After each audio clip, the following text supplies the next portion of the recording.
Assalamualaikum warahmatullahi wabarakatuh. Perkenalkan, nama saya Fadila Rahmasari dengan NIM 21006115.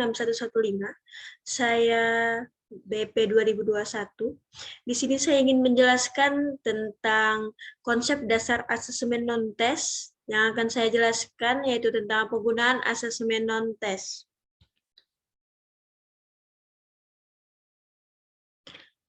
Nah, penggunaan asesmen non-tes itu dapat digunakan oleh yang pertama itu ada kepala sekolah, yang kedua ada guru, yang ketiga ada guru BK atau konselor, yang keempat ada wali kelas, yang kelima ada orang tua, dan yang keenam ada siswa.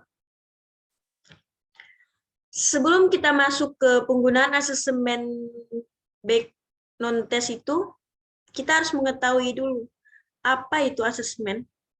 Asesmen merupakan salah satu kegiatan pengukuran. Dalam konteks bimbingan konseling, asesmen yaitu mengukur suatu proses konseling yang harus dilakukan konselor sebelum, selama, dan setelah konseling tersebut dilaksanakan, atau saat konseling tersebut dilaksanakan, atau saat konseling tersebut berlangsung. Kutipan dari Ratna Widyastuti tahun 2010. Asesmen teknik non-tes adalah teknik asesmen yang tidak baku atau terstandar dan sebagian besar merupakan hasil produk pengembangan guru BK atau konselor. Kita masuk ke materi yang pertama, yaitu ada penggunaan asesmen non-tes bagi kepala sekolah. Nah, berikut penggunaan asesmen non-tes bagi kepala sekolah. Di nomor 1 dapat kita ketahui bahwa kepala sekolah itu adalah orang yang memiliki andil dan tanggung jawab yang besar dalam mengambil setiap keputusan. Yang kedua, memahami dan peduli terhadap bimbingan dan konseling. Yang ketiga, penggunaannya bagi kepala sekolah ini dapat mengintegrasikan program bimbingan dan konseling dengan program sekolah. Yang keempat, memfasilitasi pengembangan program bimbingan dan konseling. Yang kelima, melaksanakan pembinaan bimbingan dan konseling. Yang keenam, berpartisipasi dalam kegiatan khusus bimbingan dan konseling. Yang ketujuh, responsif terhadap upaya inovasi bimbingan dan konseling di sekolah. Selanjutnya kita masuk kepada penggunaan asesmen non-tes bagi guru. Berikut penggunaan asesmen non-tes bagi guru. Di nomor 1 itu dapat kita ketahui bahwa guru sebagai pemberi mata pelajaran atau praktikum. Dia menggunakan asesmen non-tes ini dengan tujuan agar guru bisa memahami masing-masing siswanya, memahami bahwa setiap anak atau setiap murid itu unik dan berbeda antara satu sama yang lainnya. Jadi, penggunaan asesmen non-tes bagi guru itu dapat membantu konselor mengidentifikasi peserta didik. Selanjutnya, yang ketiga ada mereferal peserta didik yang memerlukan pelayanan BK. Yang keempat, menerima peserta didik alih tangan dari konselor. Yang kelima, memberi kesempatan dan kemudahan kepada peserta didik yang memerlukan. Yang keenam, ada berpartisipasi dalam kegiatan khusus penanganan masalah peserta didik. Yang ketujuh, membantu dalam pengumpulan informasi yang diperlukan.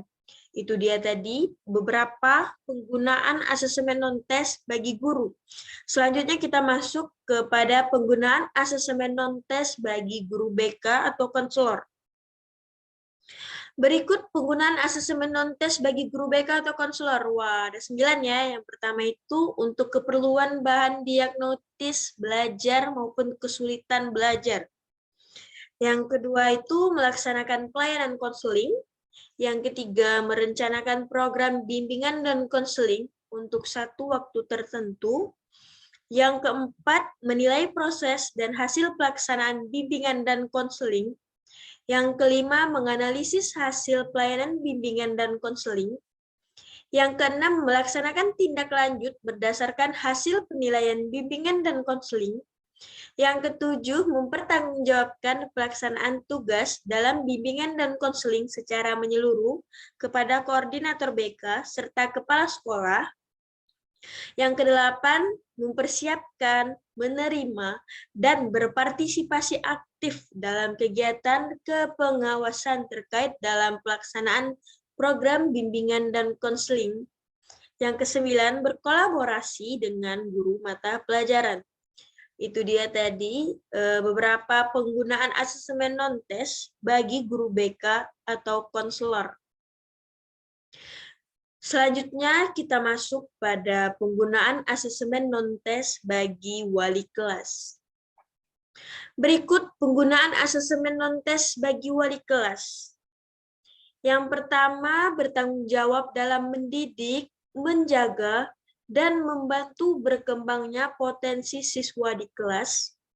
Yang kedua, bertanggung jawab dalam mendidik, menjaga, dan membantu berkembangnya siswa di kelas. Yang ketiga, melaksanakan perannya sebagai penasihat kepada peserta didik, terutama di kelas, yang menjadi tanggung jawabnya.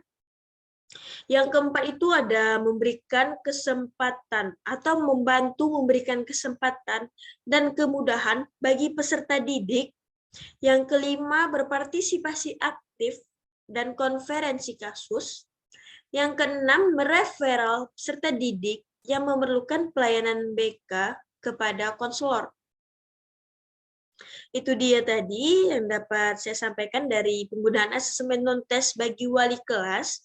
Selanjutnya kita akan masuk kepada materi penggunaan asesmen non-tes bagi orang tua. Berikut akan saya bacakan penggunaan asesmen non-tes bagi orang tua. Yang pertama, orang tua akan bisa memahami anaknya. Dari asesmen non-tes itu, orang tua itu bisa memahami anaknya, mulai dari apa?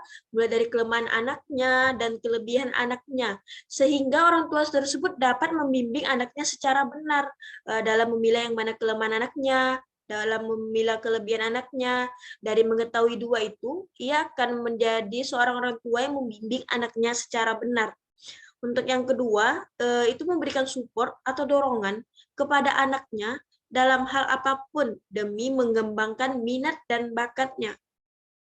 Yang ketiga, membantu mengevaluasi anaknya dalam melaksanakan program atau kegiatan pelayanan bimbingan dan konseling yang diperolehnya.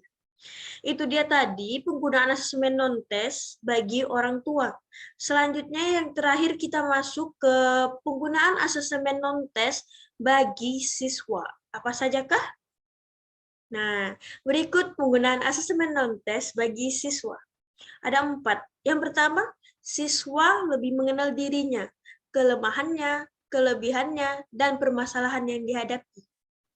Wah, berarti hebat ya asesmen non-tes bagi siswa, karena siswa bisa mengenal dirinya, kelemahannya, kelebihan yang punya di diri dia, dan permasalahan yang dihadapinya. Sehingga yang kedua itu dapat memberikan informasi atau data yang menjadi persoalan yang dihadapi oleh siswa tersebut. Dengan penggunaan asesmen non-tes, siswa dapat memberikan informasi atau data yang menjadi persoalan yang dihadapinya. Dengan begitu, dia dapat mengenali dirinya seperti yang dikatakan pada poin nomor 1. Yang ketiga itu, siswa dapat berperan aktif dalam kegiatan yang diberikan, baik itu yang diberikan oleh konselor, guru BK, atau kegiatan aktif lainnya, sehingga siswa tersebut dapat berperan aktif di dalam kegiatan tersebut. Yang keempat, dapat membantu siswa tersebut untuk mempersiapkan dirinya menjalankan apa-apa yang telah diperoleh demi kemandiriannya. Wah, bagus juga ya ternyata penggunaan asesmen non-tes bagi siswa. Oke, terima kasih. Nah, itu dia tadi yang saya jelaskan tentang penggunaan asesmen non-tes bagi kepala sekolah, guru, guru konselor atau guru BK, wali kelas, orang tua, dan siswa. Sekian pembahasan dari saya, lebih dan kurang saya mohon maaf. Saya akhiri. Wassalamualaikum warahmatullahi wabarakatuh. See you.